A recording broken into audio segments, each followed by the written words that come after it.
Today on Locked On Rockies, are two Rockies rookies flying under the radar? You are Locked On Rockies, your daily Colorado Rockies podcast, part of the Locked On Podcast Network, your team every day.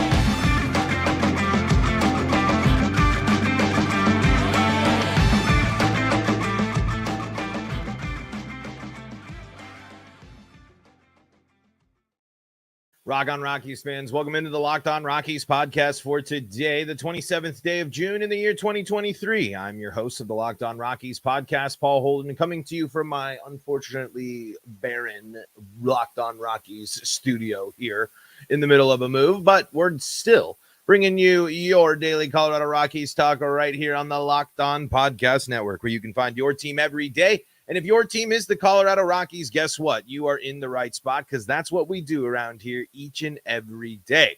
And if you're an everydayer out there, I want to thank you for making us your first listen of the day. And I want to thank you for joining us on the Locked On Rockies YouTube channel. The easiest and best way to help the show is to go to Locked On Rockies on YouTube, hit subscribe, and that helps the show grow, and you can be part of the show and fire off your Rockies hot takes, your questions, and more when you're part of the Locked On Rockies live chat. When you see us live on YouTube, you can hop in, you can post your hot takes and questions. We answer them, we talk about them here. We love the Rockies fans around here, because that's what I am. I am your Rockies fan extraordinaire, Paul Holden, bringing you your daily Colorado Rockies talk here for 3 seasons now, following this team my entire life. Today on the pod, I want to talk about the rookies, the young guys, 2 of them in particular that were left off of the rookie power rankings on June 27th here from MLB. Corbin Carroll at the top spot of the Arizona Diamondbacks, Gunnar Henderson at the 2 spot with the Baltimore Orioles, Josh Young of the Texas Rangers, Elly De La Cruz of the Cincinnati Reds, Hunter Brown for the Astros, Yuri Perez for the Marlins, Masataka Yoshida for the Red Sox, Kodai Senga for the Mets, Matt McClain for the Reds, and Jordan Walker for the St. Louis Cardinals. And an interesting thing there is there's no Rockies rookies on that. But interestingly enough, 2 teams that have struggled-ish this year. I guess you can say the Red Sox haven't necessarily, quote-unquote, struggled when they're still a 40-39 team playing 500 ball. They're just in a tougher division with teams doing that. So maybe that's not fair to say, but in the case of Jordan Walker, that team's not very good. And Jordan Walker has had an immediate impact on his club and has certainly been able to show that he can handle major league level and has major league pop, and is certainly a very exciting player. But statistically, he's worse than both Nolan Jones and Ezequiel Tovar. Ezequiel Tovar and Nolan Jones have played more games and have certainly been more impactful in more games this season for the Colorado Rockies than he has for the Cardinals. I'm just wondering if this is an instance where your influences come from these other teams. I don't quite understand why Jordan Walker would get a pass if it comes down to, hey, let's look at this. And Jordan Walker has higher average and higher offensive numbers than the Rockies. He's been leaving the yard already 6 times. He's driven in 20, stolen 3 bags. Certainly on a great path and trajectory for the Cardinals. And he's only in that, and he's done this while batting .302 and 139 at bats. But overall, as a player, when you do the advanced metrics and when you factor in everything, I mean, that OPS plus of 129 is great, that OPS of 841, but he's a minus 0.4 when it comes to Baseball Reference's WAR. And it's June, it's the middle of the season, it's 150 at-bats, but still, I just ask that why is someone who technically is a negative, is playing below average baseball a better higher on your quote unquote power rankings than 2 players that are playing above average baseball? Ezequiel Tovar currently a 1.4 WAR here according to Baseball Reference, 263 at bats, 7 home runs, 262 batting average, 34 runs, 33 RBI, 3 stolen bases, an OBP of 296, slugging of 430, an OPS 726, and an OPS plus of 87. Walker obviously has better offensive numbers in some categories, certainly, but Tovar also has about 130 more at-bats than Walker does. And then let's go to Nolan Jones, who is kind of a similar story when it comes to at-bats and things like that. Nolan Jones only has 98 at-bats on the year, and he's currently sitting at a 1.4 WAR, 31 hits in those 98 at-bats, 5 of them being home runs, a batting average of 316, 13 runs, 14 RBI, 5 stolen bases, an OBP of 391, a slugging of 551, an OPS of 942, and an OPS plus of 143. Now, I'm just curious, by my math, 143 is higher than 129. And there are certainly more categories where Nolan Jones outranks Jordan Walker but again, difference there in at-bats. Walker is sitting at roughly about 40 to 50 more at-bats. It's obviously, that's just some quick math off the top of my head. 139 at-bats for Walker compared to 98. Now, I might just be splitting hairs here, certainly, but it kind of just continues here. There are other examples where you look at it. Both Nolan Jones and Ezequiel Tovar are higher wins above replacement than Kodai Senga, and kind of tough to compare those, obviously, as well. Senga has been great pitching for the Mets, but again, when you're looking at these kind of power rankings and putting them on top of them, you can't disregard wins above replacement here as a stat. It can't be the only thing you're looking here. So, maybe not the most fair comparison there for the Rockies, but it's not a big deal. It's not necessarily something that is game changing that the rookies aren't on these lists. I think that you should be looking at these and be encouraged by the fact that amidst this tumultuous season and amidst all of these issues and things of that nature, 2 Rockies rookies that had serious, that could have serious impact potential. Nolan Jones has a history of being highly regarded and was someone the Rockies traded for and made a move to get. And Ezequiel Tovar obviously has been one of the Rockies' top prospects for a while. That's the big thing, I think, taking away from when I was breaking these down and not getting too upset in some random late June rookie power rankings from social media. It's great to see that these 2 Rockies rookies are really leading the way and stepping up in situations and stepping up to the major league level. 2 guys that I think really wanted to make a name for themselves, and maybe they're not going to get it recognized on the national scale, but at least for Rockies fans and for us watching this season and going through it, who Ezequiel Tovar and Nolan Jones are, because they are putting up the performances to back it up. Not blowing you out of the water. Yes, and when you look at the numbers of some of the names on that list, you can't deny that there are other rookies playing better ball than these 2.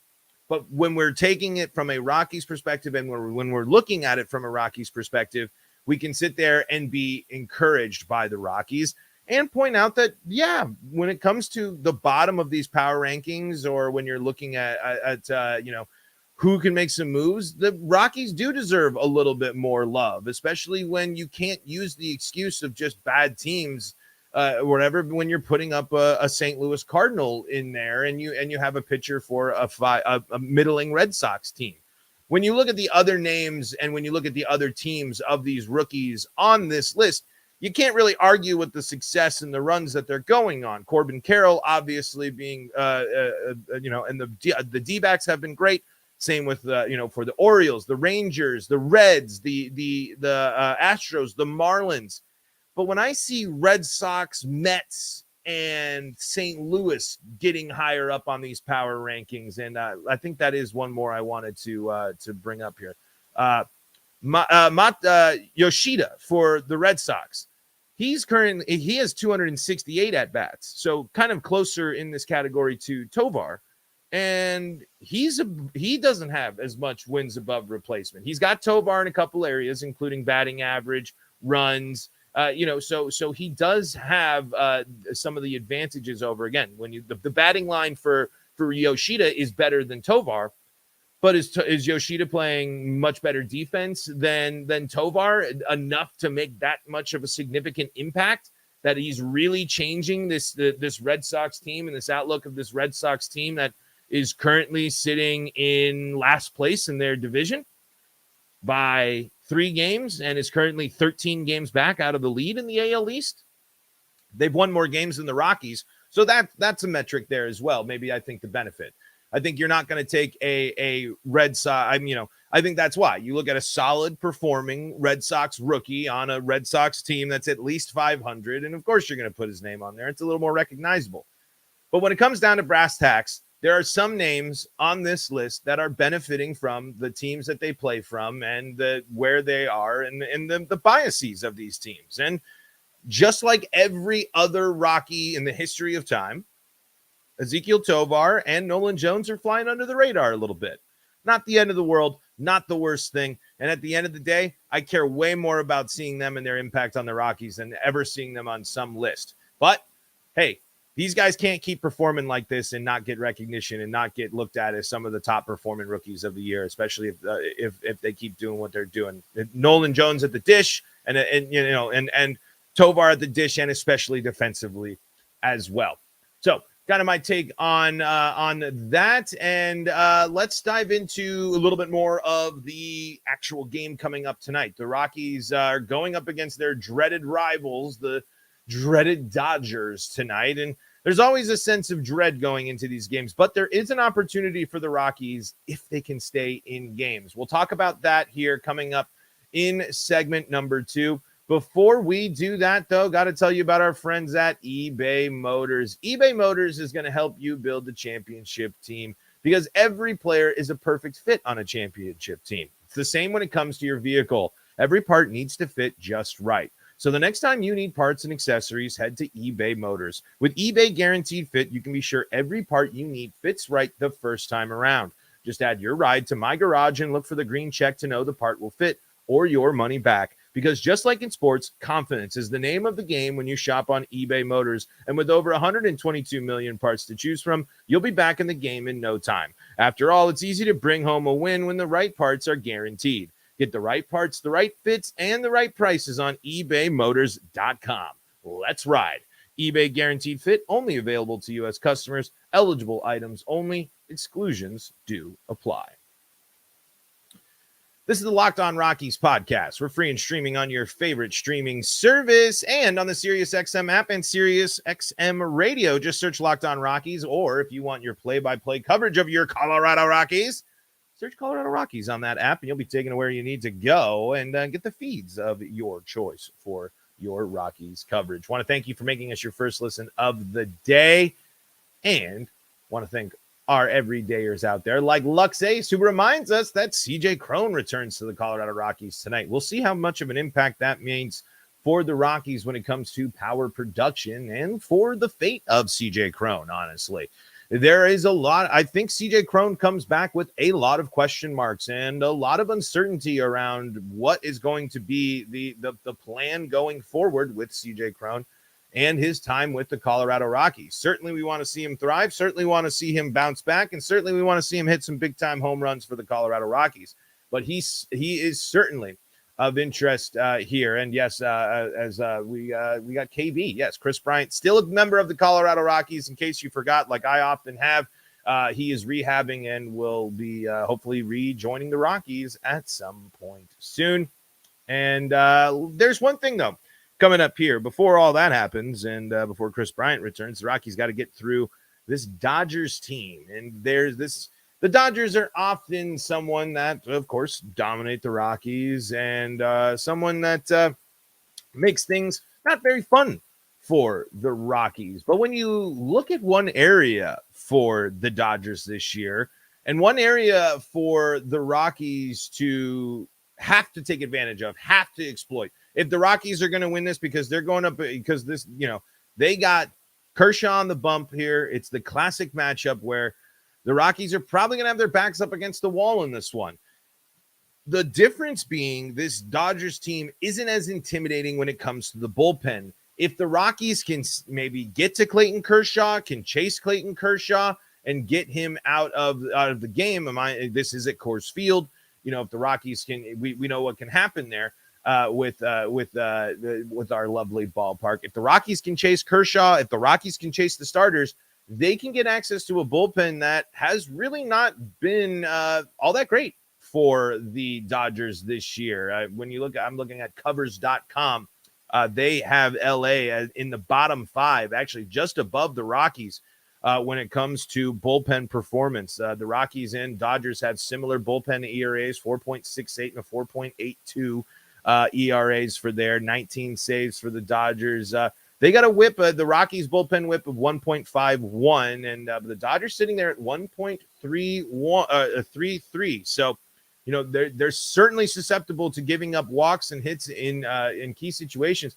And a big note to factor here, a big thing, especially if the Rockies want to get after this bullpen, 38 home runs given up by the bullpen of the Dodgers here in this one, and then giving up 134 walks to 294 strikeouts. So certainly not the dominance that we know and have seen from this Dodgers bullpen. If the Rockies can use the long ball, and they've been slowly seeming to hit a few more home runs, they can do some damage. This is a Dodgers team, again, in the bottom 5 of giving up, well, I guess top 5 in home runs allowed here. They are in the bottom half of baseball when it comes to whip.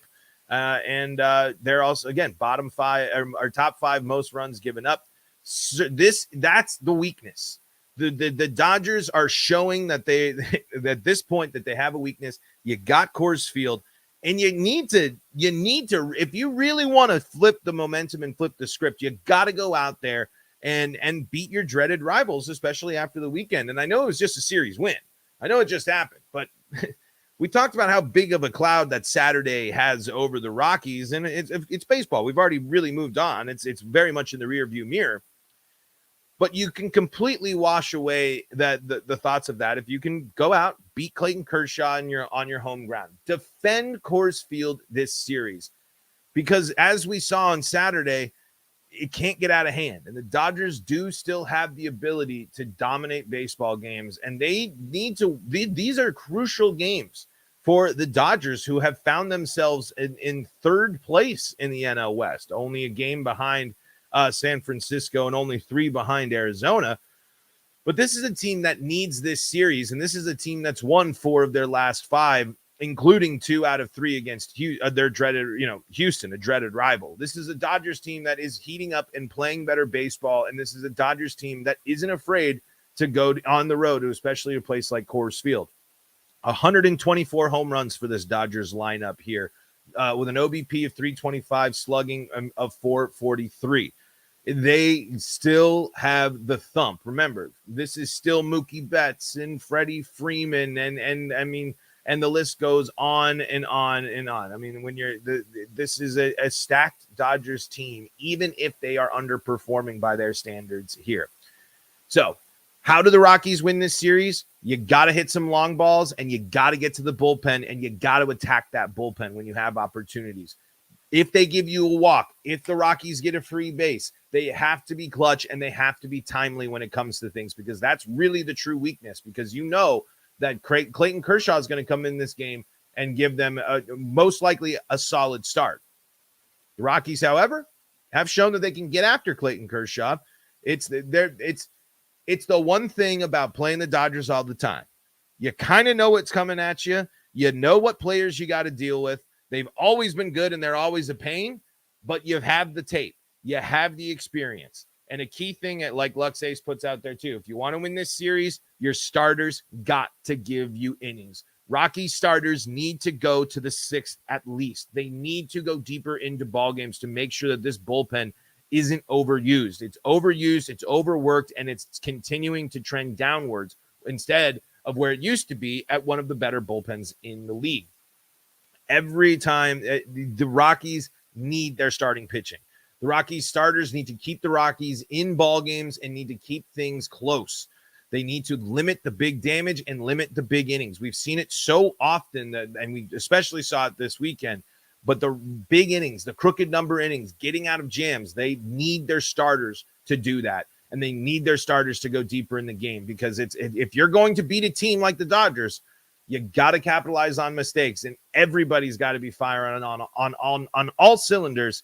and you got to make sure that you can that you're playing the best you can here against the best. This is the Rockies get a lot of reminders about playing good teams. That's one thing about playing in the NL West. Until you can start making noise when the Rockies make noise in the division, that's the sign of them with things on the things are solid in Rockies land. And the Rockies got a chance to really shake things up in the NL West. The Rockies have a big time spoiler chance when they play any of their NL West rivals. And out of all of them, wouldn't you love for the Rockies to play spoiler against the Dodgers the most? Dodgers already up in the season series against the Rockies, outscoring the Rockies 18-6 to kick off the season there, or back in April. Can't say I've missed playing the Dodgers too much. Certainly not too bummed about not seeing them too much. But anyway, that's the keys. That's the key area the Rockies need to focus on. It's really pitching is going to play a massive role. The Rockies getting after the weaker LA Dodgers bullpen, and the Rockies starters keeping them in the ball game and going up against a loaded Dodgers team.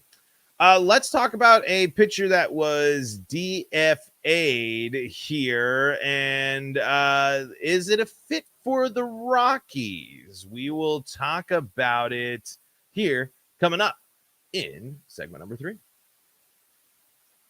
This is the Locked On Rockies podcast. We're free and streaming on your favorite streaming service. I'm Paul Holden, your host of the Locked On Rockies podcast, bringing you your daily Colorado Rockies talk right here on the Locked On Podcast Network. And we've been talking about Rockies rookies today. We've been talking about how the Rockies can win this series against the Dodgers, attacking that bullpen. And I saw an interesting thing today, and I don't know if it's a fit for the Rockies, but when you're looking at someone that the Rockies might be taking a look at, it might happen. But before we do that, I want to thank you for making us your first listen of the day. And to remind you, we are free and streaming on your favorite streaming service. You can also check us out on Sirius XM and the Sirius XM app. And you can also get all your play-by-play action there. Let's see. Lux Ace says, if Charlie was playing, we would win as well. Chucks does good against the NL West. He's seen a lot of the NL West. That's certainly true. Chuck was doing all right. I mean, we're going to have to keep our eyes on the story of Chuck Nasty will continue to get more and more interesting here. And of course, CJ Cron back in the lineup for the Rockies tonight. That's going to be another big X factor. Hopefully, man, it would be great if CJ Cron could just find that swing again. It's coming back from injury, tightness in the back. It's been hampering him for a bit. So you kind of sit there and I don't know. I'm sprinkling a little bit of reality on my expectations here for Cron right off of the IL. But DFA'd by the Mariners today is Chris Flexen. And Chris Flexen did get some starts for the Mariners this year, and it didn't go well. But he has had some success and comes from a Mariners pitching system where they know what they're doing out there. He's someone that can strike out a lot of batters. He's gone over 100 innings the past 2 seasons. The problem is he's given up a lot of extra base hits. He's given up a lot of runs. Everything is really, really high up, and the Rockies just aren't. You can't really afford that, I guess. But it's a waiver pickup, I think. I mean, I'm always making sure I'm ironing out and going through the details. But if it's just a waiver wire, if it's just to see how, take a flyer for a year, another patch the whole veteran type of guy, it's fine.